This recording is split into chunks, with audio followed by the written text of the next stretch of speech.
you were a brawler. You were a coke addict at sort of 13, 14. You got into gang stuff, just about everything imaginable. And then you had almost what looks like from the outside to be this kind of huge epiphany. As you say, coming from that prison experience, you were very lucky. You met this Catholic priest who guided you. But tell me about what was going through your mind, because for a lot of people, going to prison becomes the start of the rest of their lives and is not pretty. How did you manage, do you think, to make that break, to get out of that culture? Well, I had to make the choice personally, and then I had to focus on my faith. And my faith has really allowed me to overcome a lot of things, and hard work.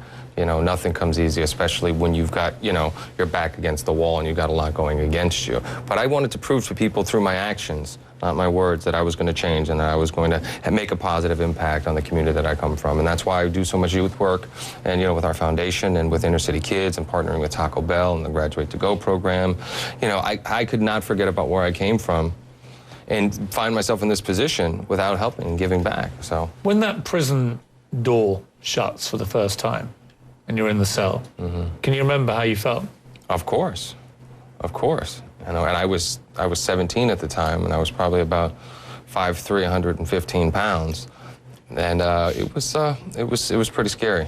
But then again, there was a lot of neighborhood guys there. I had a few confrontations and, you know, a couple of altercations, but you know, it was really just a matter of, okay, do I want to now get in jail, start getting high, doing that whole thing, or am I just going to, you know, focus, start going to church, and, you know, get out of here and never look back? Because I mean, I've never met you, but I get a sense that you're, you know, I would imagine you can be pretty uncompromising. In my beliefs, certainly, and in my position when it comes to certain things, in my creativity, yes. But, you know, you do me a favor, I'll do you a favor. I don't like asking for favors, I like giving favors. But, yeah, listen, you got to do whatever you got to do to get the job done. Do the streets ever leave you? No, absolutely not. You don't want them to anyway. You have to be able to have that, to tap back into that if need be. Especially now, being a father of 4 kids, 2 beautiful daughters. Well, this is a fascinating way that your life's evolved, is that you're now in this very protective position. You know, you have these 2 sons, there's two girls. And also you have your faith. I mean, I read that you go to Catholic Mass every day, is that right? Yeah, if I don't go to Mass necessarily every day, but I definitely go to the church every day. That's how I start my day. I like to get in there for about 15 to 20 minutes to say my prayers. And what does it bring you?